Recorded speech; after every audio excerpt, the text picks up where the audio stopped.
Каждый абонент, когда он хочет присоединиться к электрическим сетям, проходит через, так сказать, мои руки.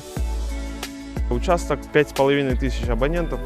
Село с каждым годом становится все лучше и краше. Меня, как жителя Амгинского района, это не может не радовать. Энергосбыт сейчас для каждого работника практически становится второй семьей. Каждый день работаем, встречаем какие-то трудности, преодолеваем трудности. У кого-то из коллег какое-то радостное событие. Проводим соревнования. Пока что в течение 5 лет Амгинский участок не знает поражений. С самых первых дней меня очень сильно удивил профессионализм работников. Какой бы вопрос им ни задали, каждый энергетик Якутии знает, как это устроено, что это такое. Карьерный рост в энергосбыте для молодых он есть. Молодежи я рекомендую идти в энергетику. Это для них станет не просто работой, которую нужно делать, это станет призванием по жизни.